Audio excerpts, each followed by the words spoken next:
আসসালামু আলাইকুম প্রিয় দর্শক, অন্য মঞ্চের আলোচনায় আজ আমাদের সঙ্গে আমন্ত্রিত অতিথি হিসেবে আছেন বাংলাদেশে মোহাম্মদ ইউনূসের আমলে গত ১.৫ বছর ধরে তলানিতে গিয়ে ঠেকেছিল ভারত বাংলাদেশ সম্পর্ক।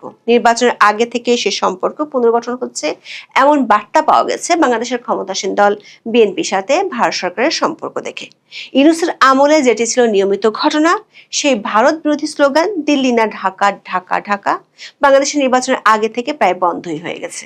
সম্পর্ক উন্নয়নের জন্য নতুন বিএনপি সরকারের পররাষ্ট্রমন্ত্রী খলিলুর রহমান ২ দিনের সফরে যাচ্ছেন দিল্লিতে। তার এই সফরে দৃশ্যমান অমীমাংসিত বিষয়ের পাশাপাশি অদৃশ্যমান কিছু বিষয় নিয়ে আলোচনা হবে এমন তথ্য জানা গেছে। অদৃশ্যমান ইস্যুগুলোর মধ্যে বাংলাদেশের অভ্যন্তরীণ রাজনীতি আর আঞ্চলিক নিরাপত্তা নিয়ে ভারতের পক্ষ থেকে জোর দেওয়া হবে।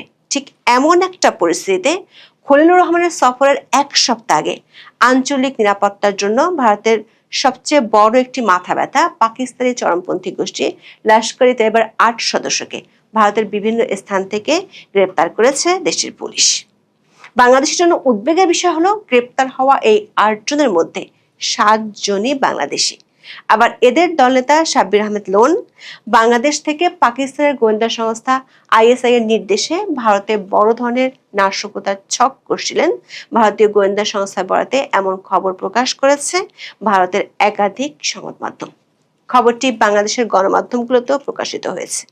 বিশ্লেষকরা মনে করছেন লস্কর-ই তৈয়বার জঙ্গি, যাদের মধ্যে ৭ জনই বাংলাদেশি, তাদের গ্রেপ্তারের ঘটনা খলিলুর রহমানের সফরের আলোচ্য সূচিতে আঞ্চলিক নিরাপত্তার ইস্যুটির বড় একটি বিষয় হয়ে দেখা দেবে। এদিকে বাংলাদেশ সীমান্তে চোরাচালান সহ অবৈধ অনুপ্রবেশ ঠেকাতে ভারতীয় সীমান্তরক্ষী বাহিনী বিএসএফ অভিনব এক সিদ্ধান্ত নিতে যাচ্ছে। সিদ্ধান্তটি হলো ভারত বাংলাদেশ সীমান্তে নদীপথ পাহারায় সাপ ও কুমির মোতায়েনের পরিকল্পনা করছে বিএসএফ। বিস্তারিত জানতে চলুন যাওয়া যাক বিশ্লেষণ।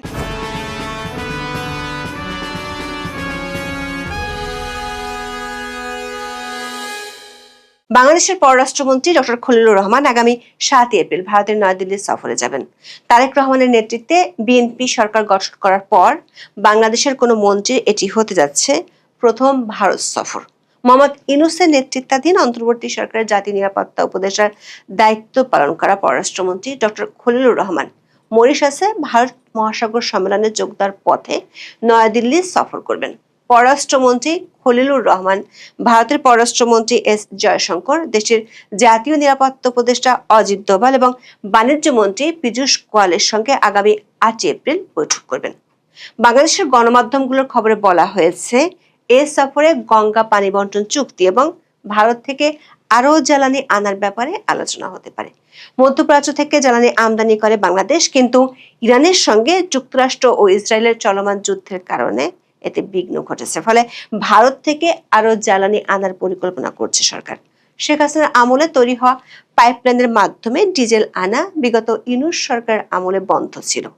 মধ্যপ্রাচ্য সংকট দেখা দিলে বিএনপি সরকারের আমলে ভারত এ নিয়ে ৩ দফায় ১৭,০০০ টন ডিজেল বাংলাদেশে সরবরাহ করেছে। অন্যদিকে ১৯৯৬ সালের ডিসেম্বরে ভারতের সঙ্গে বাংলাদেশের ৩ দশক মেয়াদী পানি বন্টন চুক্তি স্বাক্ষরিত হয়। মেয়াদ প্রায় শেষ হওয়ায় গত কয়েক সপ্তাহ ধরে বাংলাদেশ ও ভারতের প্রতিনিধি দল উভয় দেশের চুক্তিটির জলবিজ্ঞান ও প্রযুক্তিগত মূল্যায়ন করেছে। এছাড়া জাতিসংঘ সাধারণ পরিষদে মনোনয়নের বিষয়ে ভারতের সহায়তা চাওয়ার পরিকল্পনা রয়েছে। জাতিসংঘের সাধারণ পরিষদে ২০২৬-২৭ সভাপতি পদের জন্য বাংলাদেশ মনোনয়ন দিয়েছে পররাষ্ট্রমন্ত্রী ডক্টর খলিলুর রহমানকে। এক্ষেত্রে তিনি ভারতের সহায়তা চাইতে পারেন বলে প্রতিবেদনে জানিয়েছে হিন্দুস্তান টাইমস।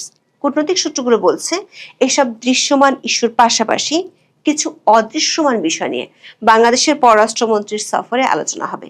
এর মধ্যে একটি ইস্যু হলো বাংলাদেশের অভ্যন্তরে অন্তর্ভুক্তিমূলক রাজনীতি।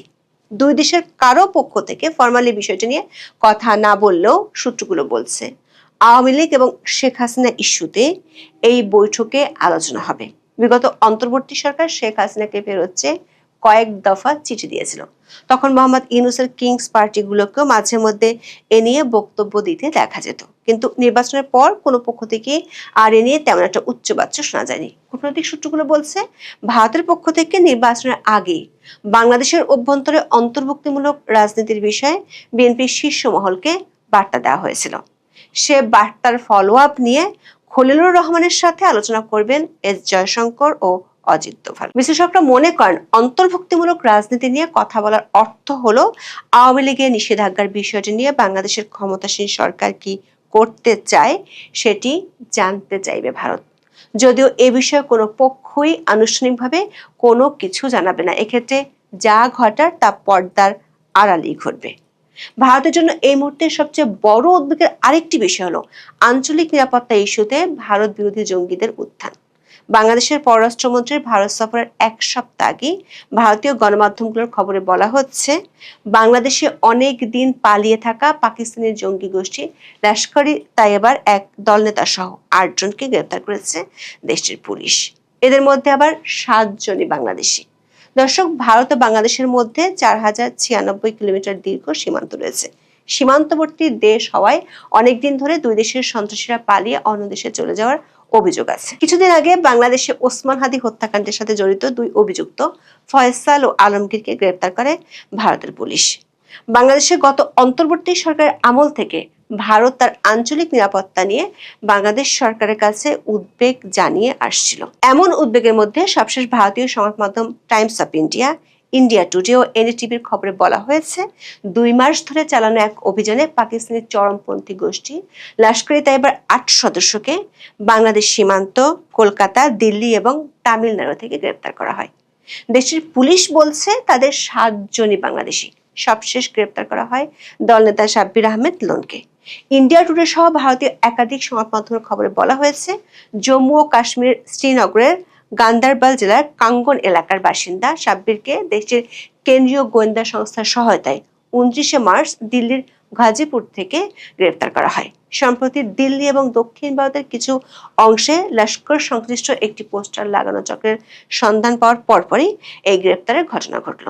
গোয়েন্দাদের দাবি, ওই চক্রটি দিল্লি ও কলকাতায় ভারত বিরোধী পোস্টার লাগিয়ে নাশকতার ক্ষেত্র প্রস্তুত করছিল। কাশ্মীরের শ্রীনগরের বাসিন্দা সাব্বির আহমেদ লোনকে 2007 সালে দিল্লি পুলিশ AK-47 রাইফেল ও গ্রেনেড সহ গ্রেপ্তারের কথা বলছিল। জামিনের আগে 2018 সাল পর্যন্ত সে তিহার কারাগারে ছিল। এনডিটিভি ও টাইমস অফ ইন্ডিয়ার খবরে বলা হয়েছে, এরপর সে বাংলাদেশে পালিয়েছিল। সেখান থেকে নেপাল সীমান্ত দিয়ে ভারতে ঢুকেছিল। টাইমস অফ ইন্ডিয়ার খবরে বলা হয়েছে, লোনকে বাংলাদেশ সীমান্ত থেকে গ্রেপ্তার করা হয়েছে। সে ঢাকার কাছের একটি আস্তানা থেকে লস্করের একটি সেল পরিচালনা করছিল। দর্শক, পাকিস্তানের চরমপন্থী গোষ্ঠী লস্কর-ই তাইয়বা যুক্তরাষ্ট্রের বিদেশি সন্ত্রাসী সংগঠন তালিকায় রয়েছে।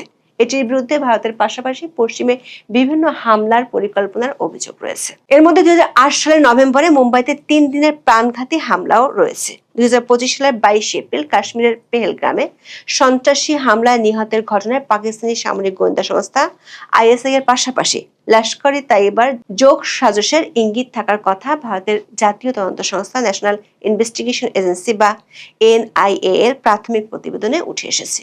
ওই হত্যাকাণ্ডের পর লস্করের শাখা হিসেবে পরিচিত TRF কে বিদেশি সন্ত্রাসী সংগঠন ঘোষণা করে যুক্তরাষ্ট্র।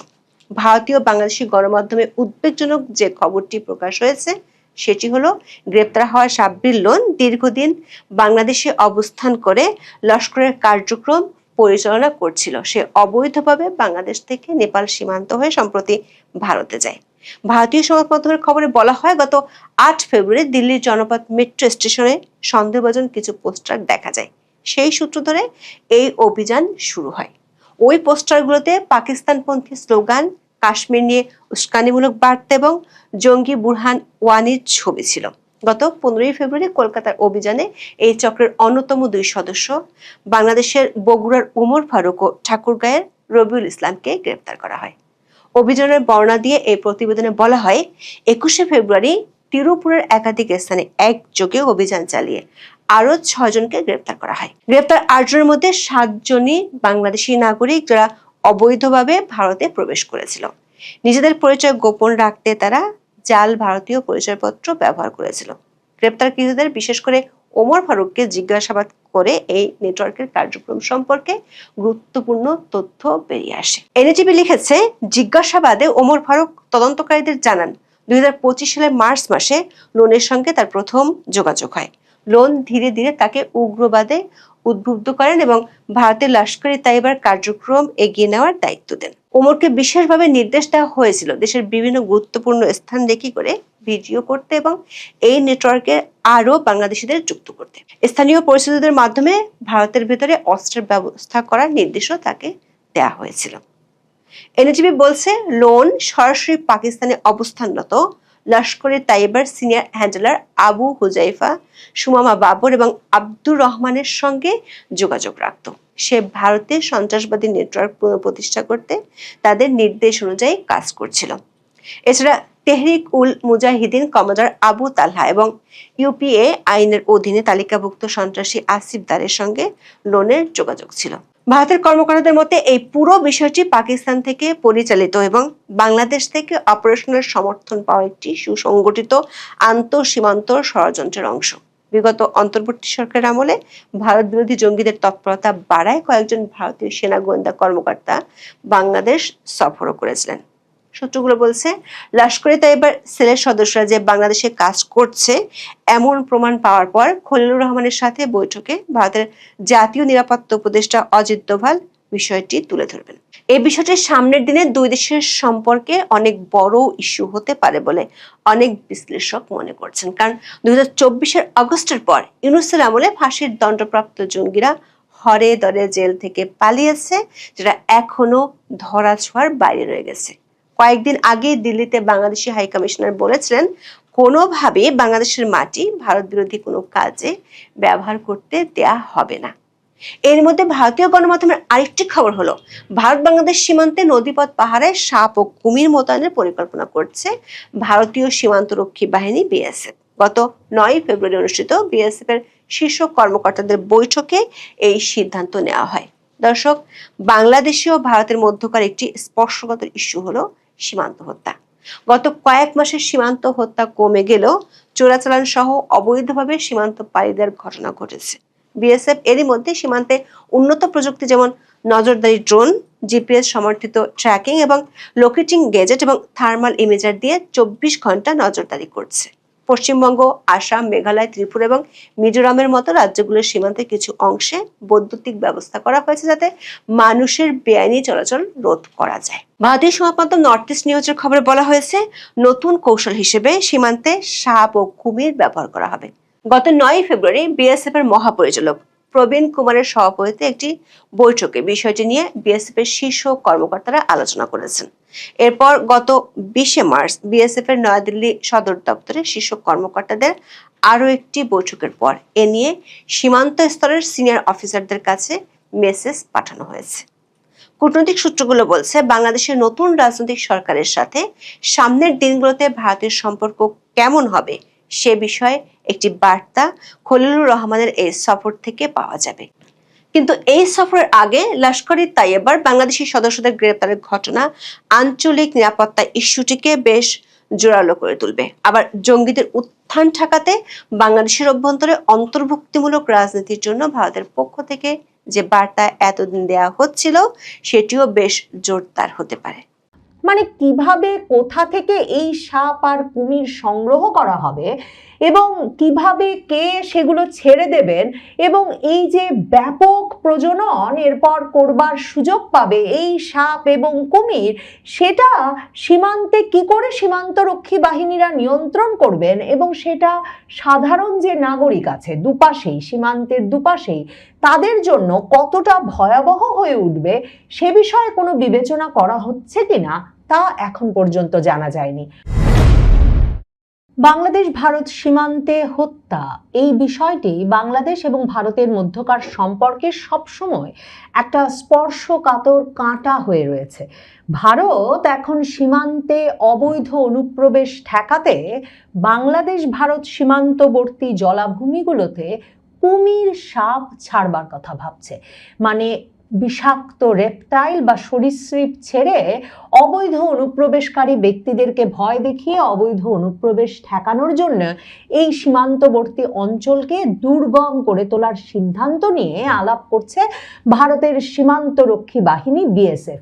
প্রথমে গত 9 ফেব্রুয়ারি বিএসএফ এর মহাপরিচালক প্রবীণ কুমারের সঙ্গে এক সভাতেই এই আলাপটি ওঠে যে কি করে ভারত বাংলাদেশ সীমান্ত সুরক্ষিত রাখা যায় আর সীমান্তে অবৈধ অনুপ্রবেশ ঠেকানোর ক্ষেত্রে সর্বশেষ পদ্ধতি হিসেবে মানে সবচেয়ে চূড়ান্ত পদ্ধতি হিসেবে এখন যে বিএসএফ গুলি চালায় সেটি আর যে বাংলাদেশ ভারতের মধ্যকার সম্পর্কের ক্ষেত্রে সম্ভব নয় এবং এর দুই সম্পর্কের মধ্যে বিপদ আরো বাড়াবে এবং এর আর কি প্রতিকার হতে পারে এই খোঁজাখুঁজির মধ্যে বিএসএফ এর শীর্ষ কর্মকর্তাদের এক বৈঠকে গত 9 ফেব্রুয়ারি এই আলোচনা হয় যে সীমান্তের রিভারাইন এলাকাগুলোতে নদী এবং জলাভূমিগুলোতে সাপ এবং কুমির ছেড়ে দেখা যেতে পারে। এই রকম একটা পরিকল্পনা নিয়ে যে আলাপ হয়েছে একেবারে শীর্ষ কর্মকর্তাদের বৈঠকে সেটি আরো যে আলাপ এগিয়েছে তার প্রমাণ হচ্ছে একেবারে সম্প্রতি সর্বত্র চিঠি গেছে বাংলাদেশ ভারত সীমান্তের সকল সেক্টর কমান্ডারদের কাছে যে 9 ফেব্রুয়ারির ওই বৈঠকে ওই সিদ্ধান্তের পর একেবারে স্বরাষ্ট্র মন্ত্রণালয়ের সিদ্ধান্ত ক্রমে এবং আলোচনা ক্রমে নির্দেশনা ক্রমে এই সব সেক্টর কমান্ডারদের জানানো যাচ্ছে যাতে তারা কিভাবে ওই সীমান্তগুলো সুরক্ষায় সরীসৃপ ব্যবহার করা যায়, সাপ কুমির ব্যবহার করে অবৈধ অনুপ্রবেশ ঠেকানো যায় সেই প্রক্রিয়াটি নিয়ে এর অপারেশনাল দিকগুলো নিয়ে ভাবতে শুরু করেন, পরিকল্পনা করতে শুরু করেন। মানে কিভাবে কোথা থেকে এই সাপ আর কুমির সংগ্রহ করা হবে এবং কিভাবে কে সেগুলো ছেড়ে দেবেন এবং এই যে ব্যাপক প্রজনন এরপর করবার সুযোগ পাবে এই সাপ এবং কুমির সেটা সীমান্তে কি করে সীমান্তরক্ষী বাহিনীরা নিয়ন্ত্রণ করবেন এবং সেটা সাধারণ যে নাগরিক আছে দুপাশেই সীমান্তের দুপাশেই তাদের জন্য কতটা ভয়াবহ হয়ে উঠবে সে বিষয়ে কোনো বিবেচনা করা হচ্ছে কিনা তা এখন পর্যন্ত জানা যায়নি। বাংলাদেশ সরকার কি এই বিষয়টিকে নিয়ে কোনো উদ্বেগ জানাবে? বাংলাদেশ সরকার কি এটি ঘটতে দেবে? এর আগে ভারত সীমান্তে কাঁটাতারের বেড়া দেওয়া হয়েছে, কাঁচের বোতল লাগানো হয়েছে, বিদ্যুতায়িত কাঁটাতারও লাগানো হয়েছে এবং এখন নাইট ভিশন গগলস পরে বিপুল পরিমাণ বিএসএফ সদস্যরা বাংলাদেশ ভারত সীমান্ত পাহারা দেন কারণ একটা বড় অংশে কাঁটাতার লাগানো সম্ভব হয়নি এবং সেটা নিয়েও অবৈধ অনুপ্রবেশ নিয়ে অত্যন্ত উদ্বিগ্ন কেন্দ্র সরকার বিজেপির বিশেষ আপত্তি আছে। বিশেষ করে পশ্চিমবঙ্গ সীমান্ত জুড়ে অনেকটা এলাকাতেই কোনো কাঁটাতার বসানো যায়নি রাজ্য সরকার তৃণমূল সরকারের আপত্তির মুখে। এমন একটা সময়ে ভারত এই অদ্ভুত বিপজ্জনক এক ধারণা নিয়ে হাজির হয়েছে। ভারতের সীমান্তরক্ষী বাহিনী আলাপ করছে, কাজ এগিয়ে নিচ্ছে যে তারা কুমির ছাড়বে, সাপ ছাড়বে বাংলাদেশ সীমান্তে। যার কয়েকদিন পরেই বাংলাদেশের পররাষ্ট্রমন্ত্রী খলিলুর রহমান ভারত যাচ্ছেন রাষ্ট্রীয় সফরে ভারতের পররাষ্ট্রমন্ত্রী এস জয়শঙ্করের সঙ্গে সাক্ষাৎ করতে। তার সঙ্গে সে সময় ভারতের জাতীয় নিরাপত্তা উপদেষ্টা অজিত দোভাল সহ শীর্ষস্থানীয় গোয়েন্দা এবং নিরাপত্তা নেতৃবৃন্দের সাক্ষাৎ হবে সে খবর যেমন আছে, এমনকি প্রধানমন্ত্রী মোদীর সঙ্গেও খলিলুর রহমানের সাক্ষাৎ হতে পারে। এখন সীমান্ত নিরাপত্তা, সীমান্ত হত্যা, সীমান্তে গুলি চালানো বন্ধ, এই বিষয়গুলো সবসময় বাংলাদেশ ভারত যে দ্বিপাক্ষিক আলোচনা তার একটা গুরুত্বপূর্ণ ফ্যাক্টর হয়ে থেকেছে। এবার কি বাংলাদেশের পররাষ্ট্রমন্ত্রী গিয়ে সাফ সাফ জানতে চাইবেন কি করে ভারত বাংলাদেশের সঙ্গে আলোচনা না করে সীমান্তে এই কুমির সাপ ছেড়ে দেওয়ার বিষয়টি নিয়ে প্রশাসনিকভাবে কাজ এগিয়ে নিচ্ছে। মানে কোন জাতের কুমির, কোন জাতের সাপ ভারত বাংলাদেশি সীমান্তে ছাড়বে আর সেই সীমান্তের বর্তী এলাকায় মানে বাংলাদেশ ভারতের যে 4000 কিলোমিটারের চাইতেও দীর্ঘ সীমান্ত আছে সেই সীমান্তবর্তী এলাকাটা কিন্তু বেশিরভাগ ক্ষেত্রে মানে এমন রকম পাশাপাশি অবস্থান করে যে কোনটা যে ভারত কোনটা যে বাংলাদেশ অনেক ক্ষেত্রেই বোঝা যায় না এবং অনেক ক্ষেত্রেই ভারতের সীমান্ত এলাকার গরু বাংলাদেশে ঢুকে পড়ে, বাংলাদেশের সীমান্ত এলাকার সাধারণ মানুষের পোষা গরু চলে যায় ভারতের সীমান্তে। দুই অঞ্চলে কৃষকেরা সাধারণ মানুষেরা কাজ করেন, সেরকম একটি সীমান্তবর্তী এলাকাকে সাপ কুমির দিয়ে ভরে ফেললে যে কৃষকেরা সেখানে কাজ করবেন, সীমান্তবর্তী এলাকায় যে শিশুরা খেলে তাদের কি হবে? আর অন্যদিকে জীববৈচিত্র্যের পরিবর্তনের বিষয়টি নিয়েও কি কেউ ভাবছেন যে কোন এলাকা থেকে, মানে আফ্রিকা থেকে নাকি ভারতের কোন অঞ্চলের কোন জঙ্গল থেকে নিয়ে এসে নদী জলাভূমিতে সাপ কুমির ছেড়ে দেবে ভারত সরকার, আর সেটা কিভাবে ভারতের ওই অঞ্চলের এবং বাংলাদেশের সীমান্তবর্তী অঞ্চলের জীববৈচিত্র্য পাল্টে ফেলবে, সেগুলো নিয়ে চিন্তা ভাবনা ছাড়া, বাংলাদেশের এক রকমের সমর্থন অনুমোদন ছাড়া কি সত্যি ভারত সরকার এরকম একটা কাজ তাদের সীমান্তে করে ফেলতে পারে? এবং আন্তর্জাতিক আইন বলে যে সকল রকম ডেটারেন্ট, মানে প্রতিরোধী ব্যবস্থা, আইন শৃঙ্খলা রক্ষাকারী বাহিনীর ক্ষেত্রে সীমান্ত প্রতিরোধী ব্যবস্থা এমন হতে হবে যেটা নিয়ন্ত্রণযোগ্য, যেটা প্রেডিক্টেবল, মানে যেটার উপরে কোন পথে যেতে পারে, মানে আপনি যে অস্ত্র সীমান্তে ব্যবহার করবেন সেটা নিয়ন্ত্রণযোগ্য বলে ভাবা হয়, কারণ সেটা একজন প্রশিক্ষিত সৈনিকের হাতে থাকে। আপনি জানেন কি কি অস্ত্র ব্যবহার করা আইনে সিদ্ধ, সেগুলো যখন আপনি ব্যবহার করবেন কি প্রতিক্রিয়া হবে, মানে কি ধরনের প্রভাব বা ক্ষয়ক্ষতি হবে, সেটা প্রেডিক্টেবল।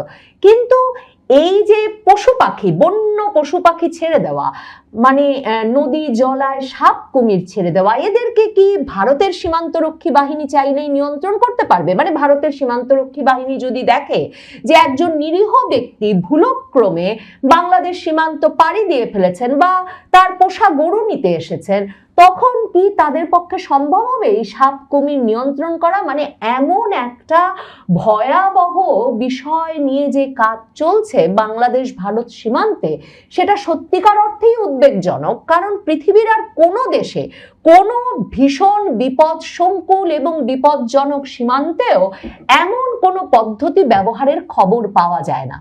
তবে ভারতীয় উপমহাদেশে এই দুর্গগুলো রক্ষায় অনেক ক্ষেত্রেই বড় বড় রাজা মহারাজারা দুর্গের চারপাশে পরিখা খনন করতেন, মানে একটা নালার মতো খনন করতেন এবং সেখানে কুমির ছেড়ে রাখতেন যাতে তাদের দুর্গ শত্রুপক্ষের হাত থেকে সুরক্ষিত থাকে।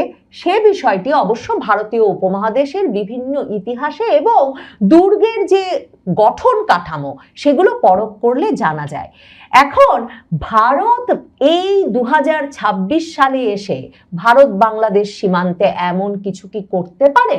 ভারতের কেন্দ্রীয় সরকার, বিজেপি সরকার বাংলাদেশের সঙ্গে সীমান্ত নিয়ে বিভিন্ন কারণে বিশেষভাবে উদ্বিগ্ন। বাংলাদেশের বর্তমান পররাষ্ট্রমন্ত্রী যখন ইউনূস সরকারের জাতীয় নিরাপত্তা উপদেষ্টা ছিলেন, তখন ভারতের জাতীয় নিরাপত্তা উপদেষ্টা অজিত দোভাল 2025-এর নভেম্বরে ভারতে তাকে আমন্ত্রণ জানিয়ে নিয়ে গিয়ে ভারত বাংলাদেশ সীমান্ত জুড়ে যে জঙ্গি ক্যাম্পগুলো গঠিত হয়েছে, জঙ্গি প্রশিক্ষণ শিবিরগুলো গড়ে উঠতে পেরেছে শেখ হাসিনা সরকারের পতনের পর থেকে ইউনূস সরকারের আমল জুড়ে, সেগুলোর স্যাটেলাইট চিত্র খলিলুর রহমানের হাতে তুলে দিয়েছিলেন এবং তাদের দাবি ছিল যে অন্তর্বর্তীকালীন সরকার ইউনূস সরকারকে অতি সত্বর সীমান্ত এলাকা জুড়ে এই জঙ্গি প্রশিক্ষণ শিবিরগুলোকে বন্ধ করতে হবে। ভারতের বরাবরের একটা বড় শঙ্কার জায়গা অবৈধ অনুপ্রবেশ, কারণ ভারত বাংলাদেশ সীমান্তে চলাচলটা এমন অবাধ থাকলে উত্তর পূর্বাঞ্চল ভারতের যে সেভেন সিস্টার্স, যেই সেভেন সিস্টার্স নিয়ে পুরো ইউনূস সরকারের আমল জুড়ে ডক্টর মোহাম্মদ ইউনূস থেকে শুরু করে হাসনাত আব্দুল্লাহ সকলে ভারতকে হুমকি দিয়েছেন, সেই সেভেন সিস্টার্স অঞ্চলটিতে যে বিচ্ছিন্নতাবাদী গোষ্ঠীগুলো কাজ করে ভারতের উত্তর পূর্বাঞ্চলীয় 7 রাজ্যে, সেই বিচ্ছিন্নতাবাদী গোষ্ঠীগুলো অনেক ক্ষেত্রেই অবাধে তখন সীমান্ত পাড়ি দিয়ে বাংলাদেশে চলে এসে তাদের মতো করে এখানে অস্ত্র প্রশিক্ষণ শিবির চালায়, কিংবা ভারতে কোনো অপরাধ করে এসে ভারতে বিচ্ছিন্নতাবাদী কর্মকাণ্ড চালিয়ে এসে এই বাংলাদেশে এসে আশ্রয় নেয়। ভারতের এই বাংলাদেশ সীমান্ত নিয়ে উদ্বেগের আরো কারণ আছে, কারণ ভারতের কেন্দ্রীয় সরকার বিজেপি সরকার মনে করে যে অনেক ক্ষেত্রেই তৃণমূল কংগ্রেসের মতো বিভিন্ন রাজ্যের যে সরকারেরা তারা সীমান্তে অনেক ক্ষেত্রেই কট্টরপন্থী রাজনৈতিক দলগুলোকে, ভারত বিরোধী রাজনৈতিক দলগুলোকে তাদের ভোটের হিসাবের সুবিধার জন্য এক রকমের আশকারা দিয়ে থাকে। বিশেষ করে তৃণমূল কংগ্রেস মমতা ব্যানার্জির বিরুদ্ধে এই অভিযোগ ভারতের কেন্দ্রীয় বিজেপি সরকারের যেমন আছে, এমনকি ভারতের পশ্চিমবঙ্গের বাম রাজনৈতিক দলগুলোরও আছে। এ দফায় বাংলাদেশের নির্বাচনের পর, মানে বাংলাদেশে 12ই ফেব্রুয়ারির নির্বাচনের পর দেখা গেল যে ভারত বাংলাদেশ সীমান্তের পুরোটা জুড়ে যত আসন, সেই সবগুলো আসনে জামায়াতে ইসলামী জয়লাভ করেছে। ভারত বাংলাদেশের সীমান্ত এলাকার নির্বাচনের ফলাফল নিয়ে যে মানচিত্র সহ তথ্য বিবিসি বাংলা তাদের ওয়েবসাইটে যে দেয়, তার দিকে এক ঝলক তাকালে দেখা যাবে যে দক্ষিণ পশ্চিমে সাতক্ষীরা 4 থেকে শুরু করে উত্তর দিকে এগোলে মেহেরপুর 2 আসন পর্যন্ত আন্তর্জাতিক পুরো সীমান্ত বরাবর নিরবচ্ছিন্নভাবে জামায়াতে ইসলামী তাদের আধিপত্য ধরে রেখেছে। এবং সীমান্ত থেকে কিছুটা অভ্যন্তরে খুলনা, যশোর, কুষ্টিয়া আর পাবনার অনেক আসনও জামায়াত জোটের দখলে আছে। এছাড়াও যদি কয়েকটি আসন বাদ দিলে সীমান্তে রাজশাহী 1, চাঁপাইনবাবগঞ্জের 3টি আসনে জামায়াত নেতৃত্বাধীন জোট জয়ী হয়েছে। উত্তরাঞ্চলে নীলফামারী, লালমনিরহাট, রংপুর, গাইবান্ধা, কুড়িগ্রামেও অনেক আসনে তারাই বিজয়ী হয়েছে। মানে মোটের ওপর জামায়াতে ইসলামীর জোট যেসব এলাকায় জিতেছে সেগুলো মূলত ভারতের পশ্চিমবঙ্গ আর কিছুটা আসামের সীমান্তবর্তী অঞ্চল। বিজেপি অবৈধ অনুপ্রবেশ নিয়ে যেসব কারণে বিশেষভাবে রাজনৈতিক অবস্থান নিয়ে থাকে, তার একটা বড় কারণ হচ্ছে এই যে তারা বলে বাংলাদেশ থেকে সীমান্ত পাড়ি দিয়ে এসে একদল অপরাধী যেমন ভারতে আশ্রয় নিতে পারে, তেমনি বাংলাদেশ থেকে এসে ভারতে স্থায়ীভাবে বাস করতে শুরু করে ভারতের সীমান্তবর্তী এলাকা, ভারতের আসাম, পশ্চিমবঙ্গ এসব রাজ্যের সীমান্ত এলাকায় রীতিমতো জনসংখ্যার যে পরিসংখ্যান, মানে যে হিন্দু জনগোষ্ঠী এবং মুসলমান জনগোষ্ঠীর মধ্যে সংখ্যার যে পার্থক্য, সেটাই পাল্টে দিচ্ছে এই সীমান্তবর্তী অঞ্চলের অবৈধ অনুপ্রবেশ। এটা বিজেপির রাজনীতির একটা গুরুতর অভিযোগের জায়গা। আর তৃণমূল কংগ্রেসের ক্ষেত্রে অনেকেই মনে করেন যে তৃণমূল কংগ্রেস যেহেতু মুসলমানদের ভোট পেয়ে থাকে, কাজেই পুরো আওয়ামী লীগ আমল জুড়েই জামায়াতে ইসলামীকে সীমান্তবর্তী অঞ্চলের রাজ্যগুলোতে এক রকমের তাদের রাজনৈতিক আশ্রয় দিয়ে, তাদেরকে এক রকমের প্রশ্রয় দিয়ে, বাড়তে দিয়ে সংগঠন হিসেবে তৃণমূল কংগ্রেস এই সীমান্তবর্তী অঞ্চলগুলোতে পশ্চিমবঙ্গেও বড় ধরনের ভোট নিশ্চিত করেছে।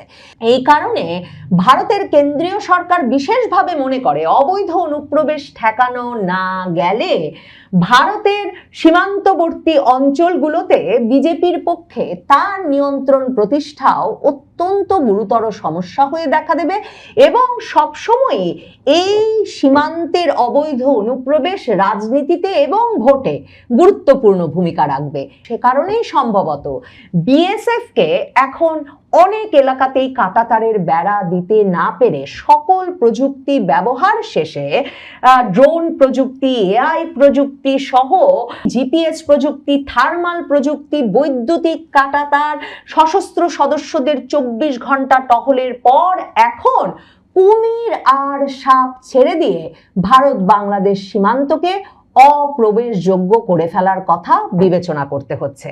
বাংলাদেশ সরকার এ বিষয়ে কি প্রতিক্রিয়া দেখায় সেটা দেখবার জন্য এখন অপেক্ষা করতে হবে।